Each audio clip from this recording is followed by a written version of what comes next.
ख्वाब गफलत में सोए हुए मोमिनों, ख्वाब गफलत में सोए हुए मोमिनों, ऐशो इशरत बढ़ाने से क्या फायदा। आँख खोलो उठो याद रब को करो, आँख खोलो उठो याद रब को करो। उम्र यूं ही गंवाने से क्या फायदा, उम्र यूं ही गंवाने से क्या फायदा। अपने रब को जवानी में भूला है तू, और ताकत के बल पे फूला है तू। अपने रब को जवानी में भूला है तू, और ताकत के बल पे फूला है तू। जब जवानी ढलेगी तो पछताएगा, जब जवानी ढलेगी तो पछताएगा। ऐसे रोने रुलाने से क्या फायदा, ऐसे रोने रुलाने से क्या फायदा। था हुकूमत का फिरऔन को भी नशा, जुल्म पर जुल्म खिलकत पे करता रहा। था हुकूमत का फिरऔन को भी नशा, जुल्म पर जुल्म खिलकत पे करता रहा। जब समुंदर में डूबा तो कहने लगा, जब समुंदर में डूबा तो कहने लगा। ऐसी कुर्सी के पाने से क्या फायदा, इस हुकूमत के पाने से क्या फायदा। मालदारी में मशहूर कारून था, वो मुखालिफ था मूसा व हारून का। मालदारी में मशहूर कारून था, वो मुखालिफ था मूसा व हारून का।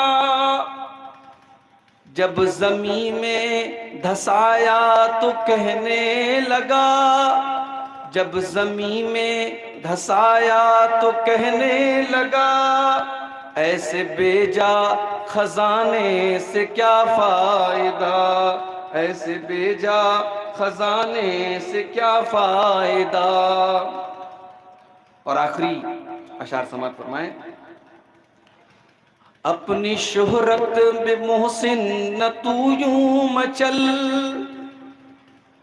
शोहरत का नशा भी बड़ा खतरनाक होता है।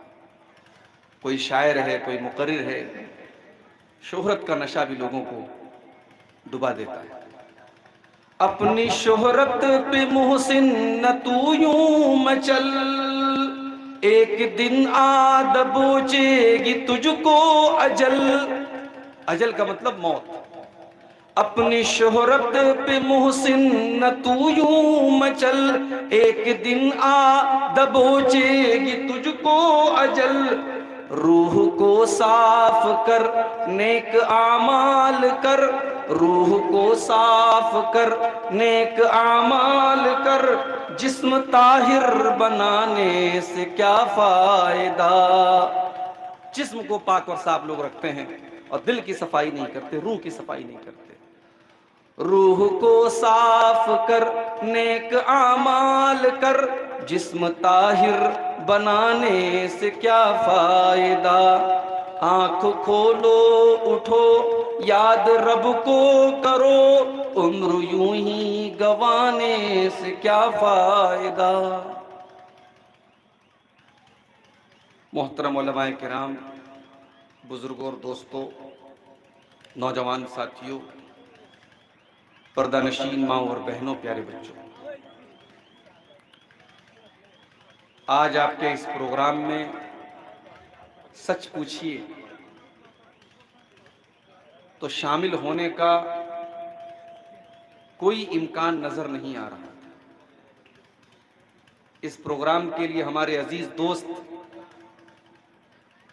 शेख असरार आदिल आलियावी साहब ने जब मुझसे वक्त लिया तो मैंने इस शर्त पर उनको वक्त दिया था कि आप मेरी तकरीर 8 से 9 बजे तक करा दीजिएगा और मुझे रातों रात पटना छोड़ दीजिए ताकि मैं अगले दिन सुबह मदरसे में हाजिर हो सकूं, क्योंकि मेरी गवर्नमेंट जॉब है और मदरसे में इस वक्त इम्तिहान का पीरियड चल रहा है, मुझे छुट्टी नहीं मिलेगी। अगर आप इस पर एग्री हैं तो मैं प्रोग्राम में आऊंगा। शेख ने वादा किया कि आप आइए, हम आपको पटना तक छोड़ेंगे, हमने गाड़ी भी तय कर ली है, आपको इंशाअल्लाह कोई दिक्कत नहीं। और फिर 2 दिन पहले बनारस से तकरीबन 300-325 किलोमीटर का एक सफर मैंने किया, और चूंकि मदरसे की वजह से आम तौर से बनारस के आसपास जब प्रोग्राम होता है तो मैं रात ही में प्रोग्राम करके वापस चला आता हूं। जब मैं वहां से प्रोग्राम करके लौटने लगा और ड्राइवर को मैंने बार बार ये कहा था कि तुम सो जाओ, जब मैं जलसे में पहुंचा मैंने कहा तुम 2-4 घंटे आराम कर लो, लेकिन वो नहीं माना, वो बराबर मोबाइल में लगा रहा। और जब मैं 2 बजे वहां से प्रोग्राम करके निकलने लगा तो जाहिर है ड्राइवर भी इंसान है, उसकी आंखों पर नींद का खुमार था। और सुबह के 5-5:30 बजे बनारस से तकरीबन 150 किलोमीटर पहले उसने नींद की हालत में गाड़ी को, साइड में एक ट्रक खड़ा था, उसने ले जाकर के गाड़ी को ट्रक में जाकर के उसने भिड़ा दिया।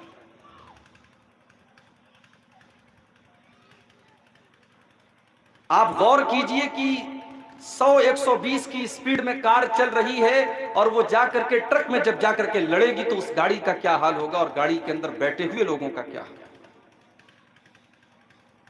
मैं उस वक्त सो रहा था और जब मेरी नींद खुली है मेरे भाइयों, और मैंने देखा कि गाड़ी की ये हालत है और मेरे पीछे गाड़ी, मैं तो आगे ड्राइवर के बगल में बैठा था, पीछे जो 2 लोग बैठे थे उसमें एक हमारे मदरसे के टीचर थे, उनके सर से खून बह रहा है, चेहरे से खून बह रहा है और वो सीट पर पड़े हुए हैं। मैंने तो यही समझा कि इनका तो इंतकाल हो गया। अब अपनी जान बची है, उससे ज्यादा, उस खुशी से ज्यादा इस बात का अफसोस है कि मैं इनको लेकर के आया हूं और ये अगर इनका इंतकाल हो गया तो मैं इनके घर वालों को क्या जवाब दूंगा। ये कितनी बड़ी मुसीबत मेरे सर पर आ जाए। मैं बार बार उनको आवाज दे रहा हूं, मौलाना उठिए, मौलाना उठिए, क्योंकि गाड़ी एक्सीडेंट हुआ है, इस बात का भी डर है कि कहीं गाड़ी के अंदर आग ना लग जाए, क्योंकि सीएनजी की गाड़ी है और एक्सीडेंट के बाद यह भी डर होता है कि गाड़ी कहीं ब्लास्ट ना हो जाए। गाड़ी का दरवाजा मैं खोल रहा हूं, दरवाजा भी नहीं खुल रहा है। बड़ी मुश्किल से बीच का दरवाजा मैं खोल करके बाहर निकला। मौलाना के चेहरे पर पानी मैंने छिड़का, उनको थोड़ी देर के बाद जब होश आया तब मेरी जान में जान आई। लेकिन अल्लाह की कुदरत देखिए मेरे भाई, इतना खतरनाक हादसा। मैंने उस वक्त जब गाड़ी की तस्वीर लेकर के अपने भाई को भेजी और उसके बाद मेरा मोबाइल डिस्चार्ज हो गया, मेरे भाई को भी पता नहीं कि ये फोटो क्यों मैंने भेजा कार का और ये किसके साथ हादसा हुआ है। उसको ये लगा अगर हादसा मेरे साथ हुआ है तो मैं कैसे तस्वीर खींच सकता हूं। उसको मैंने तस्वीर भेजी और उसके बाद मेरा मोबाइल डिस्चार्ज हो गया।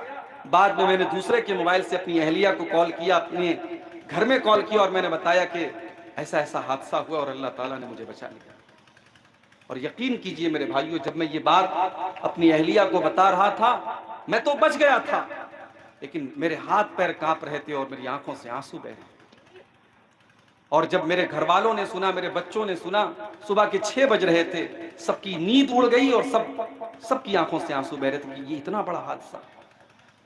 और चूंकि सोशल मीडिया पर कहीं भी कार के साथ मेरी तस्वीर नहीं आई थी, इसलिए लोग परेशान थे कि अगर कार का इतना बुरा मामला है तो ऐसा तो हो नहीं सकता कि अब्दुल गफ्फार साहब बिल्कुल सही सलामत हो, जरूर उनको चोट आई होगी।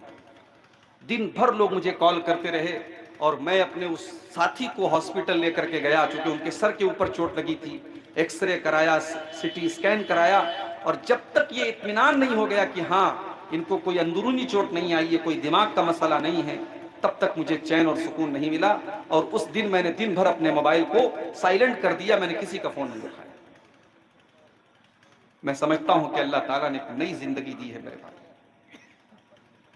और जब ये हादसा मेरे साथ हुआ, मैंने असरार आदिल साहब से अगले दिन बात की। मैंने कहा भाई अब आपके प्रोग्राम में मैं नहीं आ सकता, क्योंकि आपके प्रोग्राम में इसी शर्त पर आना था कि रातों रात मुझे किशनगंज से खड़खड़ी से पटना जाना है, 8 घंटे का सफर करना है। अब मेरी हिम्मत नहीं है, रात को मैं इतना लंबा सफर अब नहीं कर सकता।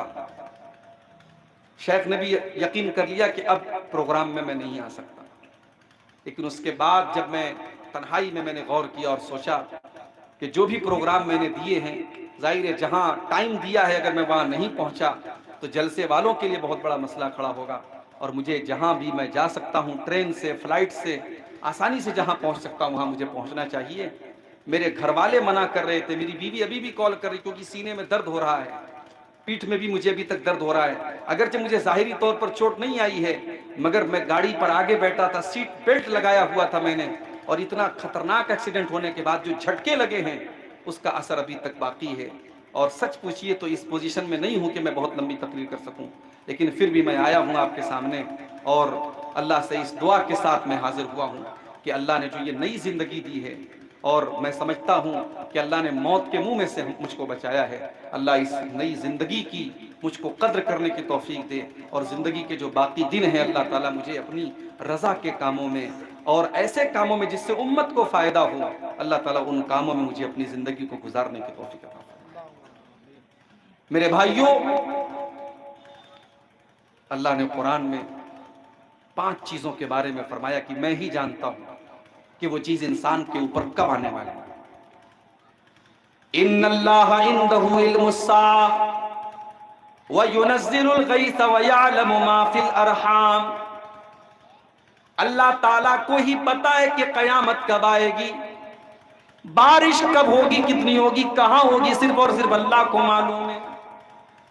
व यअलमु मा फिल अरहाम, और रहमे मादर के अंदर क्या है, मां के पेट के अंदर क्या है, लड़का है या लड़की है तो मेडिकल साइंस भी बता देगा, मगर मां के पेट में पलने वाला बच्चा वो मोमिन बनेगा या काफिर बनेगा, वो नेक बनेगा या बुरा बनेगा, वो फरमा बरदार बनेगा या नाफरमान बनेगा, वो कितनी रोजी पाएगा, वो कितनी उम्र पाएगा, ये सिर्फ और सिर्फ अल्लाह को मालूम है।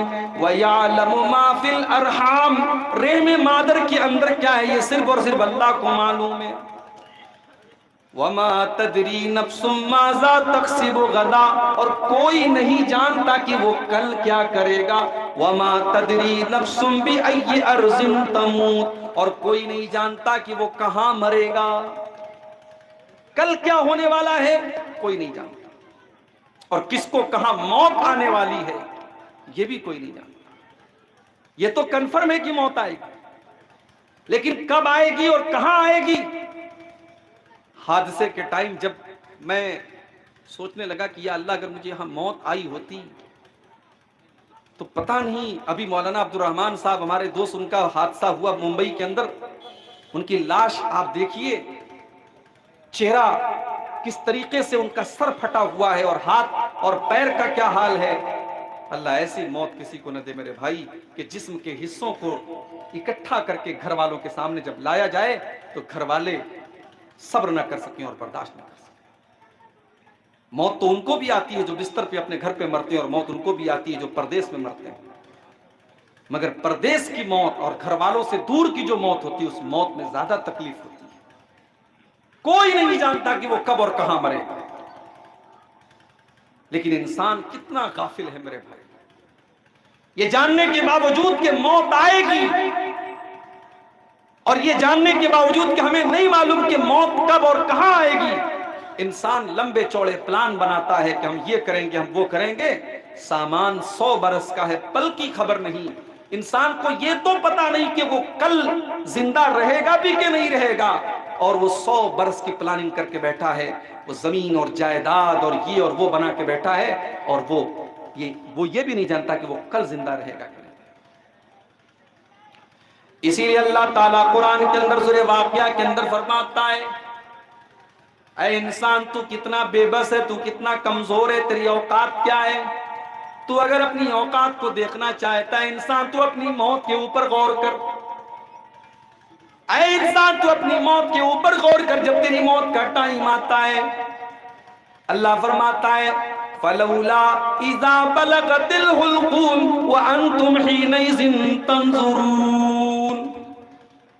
मेरे बंदो, जब तुम्हारी मौत का टाइम आता है और तुम्हारी रूह तुम्हारे हलक से निकलने वाली होती है, तुम्हारी रूह निकल करके हलक तक पहुंच जाती है, वो अंतुम हीनइज़िन तंजुरून, और तुम देखते हो कि मरने वाला तुम्हारी आंखों के सामने मर रहा है।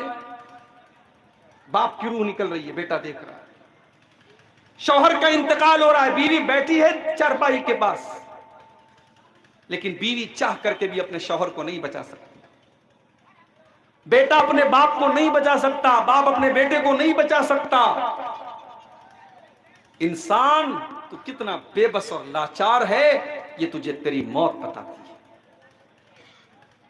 जितनी भी दौलत आपके पास आ जाए, जितने भी पैसे आ जाएं, जितने बड़े बड़े डॉक्टरों से आप कांटेक्ट कर लें, अगर मौत का टाइम आ गया है तो दुनिया के बड़े बड़े डॉक्टर भी आकर के कह देंगे साहब अब इनको दुआ की जरूरत है, इनको दवा की जरूरत नहीं है, अब हम इनको बचा नहीं सकते, इनकी जिंदगी हमारे हाथ में नहीं है।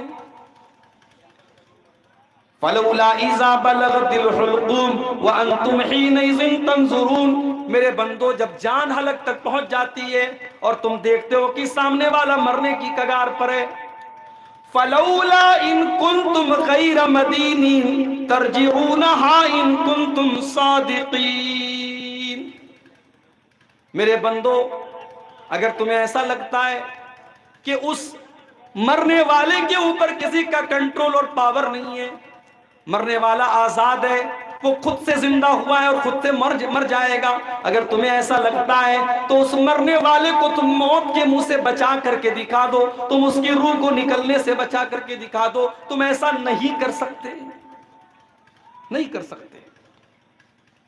और ये भी याद रखिए, जिसकी रूह निकल गई दोबारा रूह वापस भी नहीं आ सकती। हमारे यहाँ जो ये अकीदा माना जाता है ना कि आत्महत्या करने के बाद आत्मा भटकती रहती है, पहली बात तो आत्मा बोलना भी नहीं चाहिए, रूह को रूह ही बोलना चाहिए, रूह को आप आत्मा नहीं बोल सकते।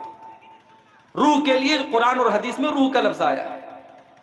तो मरने के बाद रूह भटकती रहती है। अगर कोई सुसाइड कर ले, आत्महत्या कर ले, ये बॉलीवुड के फिल्मों में तो हो सकता है, ये सीरियल्स में तो हो सकता है, मगर रियलिटी में ऐसा कभी नहीं हो सकता, इसलिए कि मरने के बाद किसी की रूह दुनिया में वापस नहीं आती।